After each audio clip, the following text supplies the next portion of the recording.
Mysteries stir our curiosity, mesmerizing us until they can be solved. Though supernatural causes or conspiracy theories are more fun to think about, mysteries often end up with surprisingly banal explanations. However, there are cases which remain unsolved, perhaps forever, and they are often the most intriguing.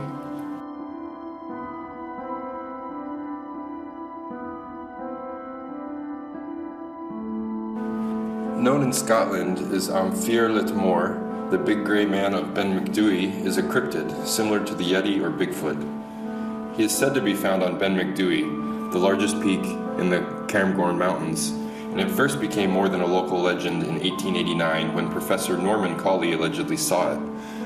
Though he technically didn't see the grey man, he was quoted as saying, "I heard something else other than my own footsteps. For every few steps I took, I heard a crunch and then another crunch, as if someone was walking after me, but taking footsteps 3 or 4 times the length of my own." Various other accounts have come from a number of people since then, including Peter Densham, a member of the airplane rescue team for Ben MacDhui. Naturalist and mountaineer Alexander Tunian also claimed to have seen the grey man, firing 3 shots from his pistol at a figure which charged at him through the mist. A broken spectre, a phenomenon where an observer's shadow is cast upon surfaces of the cloud opposite the sun, has been claimed to be the cause of these so-called sightings, although that doesn't explain the sound of an extra pair of footsteps.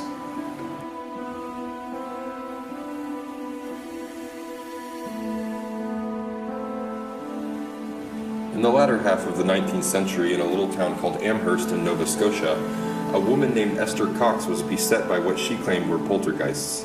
Esther lived in a house with her sister and family.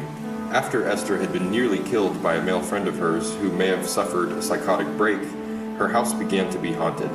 After spending some time at another sister's house in a nearby province because of her faith healing, Esther returned to Amherst, whereupon the hauntings began. After the poltergeist threatened to burn down the house, Esther moved in with another family whose house became haunted as well. Part-time actor Walter Hubble moved in with Esther, as he was also an occasional paranormal investigator. He investigated the house for a number of weeks, eventually writing a popular book about its experiences, in which he claimed to have seen floating objects as well as attacks on Esther by unseen forces. To date, no explanation has been given, though some who have investigated the stories believe it was all a hoax by Esther.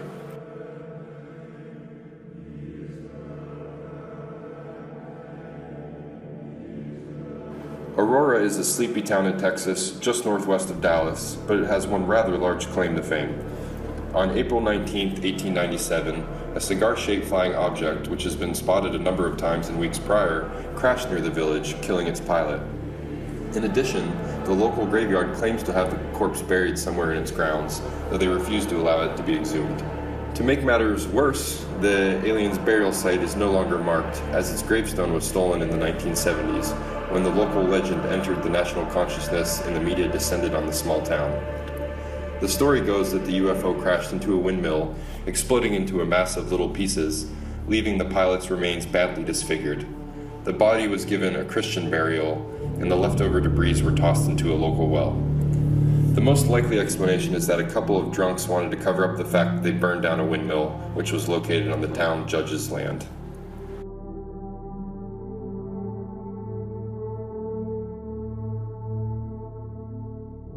With sightings dating back as far as 1866, the Hornet Spook Light, also known by a number of different names, has made its home in a place known as the Devil's Promenade in northeast Oklahoma.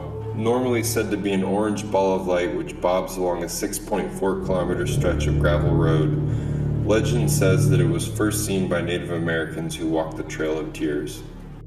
Nobody has ever suffered adverse effects from the light. It simply appears in the sky, wanders aimlessly, bobbing and weaving at great speed, and then it's gone.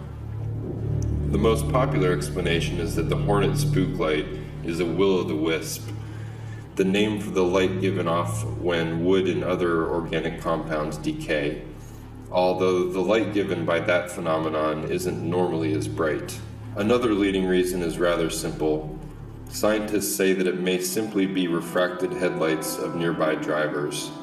However, this doesn't explain the sightings before the invention of the automobile.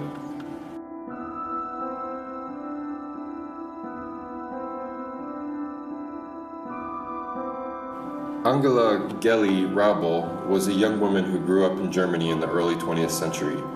Her life was cut short when she allegedly committed suicide on September 18, 1931. The gun she used belonged to her half-uncle and rumored lover, Adolf Hitler. Known as Uncle Alfie to his niece, Hitler entranced the young woman with his celebrity since they first became involved just as the Nazis were rising to power.